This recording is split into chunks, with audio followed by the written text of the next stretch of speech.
Skriðdýr eru flokkur dýra sem samanstanda af eðlum og slöngum, skjaldbökum og svo krókódílum. Eðlur og slöngur eru yfirleitt teknar sér, eðlurnar skiptast svo í nokkra undirhópa, slöngurnar í aðalega 2 hópa, kirkjuslöngur og eiturslöngur, en það er hægt að skipta þeim svo upp í fleiri hópa. Skjaldbökur, við skiptum þeim oft aðalega upp í sæskjaldbökur og landskjaldbökur, svolítill munur á þeim og þetta skipta þeim svo í fleiri hópa. Krókódílana, við skiptum þeim í eiginlega krókódíla og svo breiðtrýninga eða alligatora eins og þeir heitu upp á íslensku, alligators á ensku. Smá munur, sérstaklega á muninum á þeim, svo eru til langtrýningar líka. Alls konar skemmtileg dýr.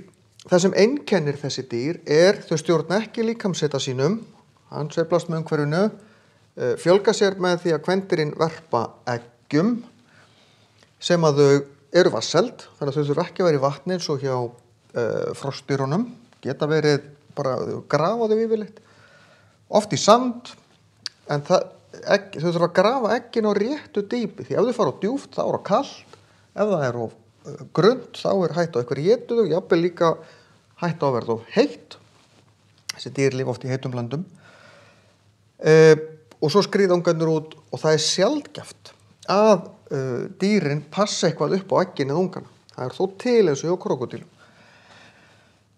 Þar sem þau stjórna ekki líkamshita sínum jöfnum, þá þurfa þau ekkert að borða rosalega mikið því að það fer engin orka í að halda á sér hita. Stórar kirkjuslöngur sem ná sér svolítið myndarlega bráð, antilópu eða eitthvað þess áttar og gleypa hann í heilu lagi. Það getur dugað þeim í marga mánuði upp undir ár. Þurfa ekkert að geta. Gera ekkert rosa mikið á þessum tíma, fara bara eitthvað stærri skjól og reyna að spara orkuna. En það er rosa misjafnt svona við hvaða aðstæður eðlur lifa, skjaldbökur og slöngur. Sumar lifa í sjó eins og krókódílar og skjaldbökur.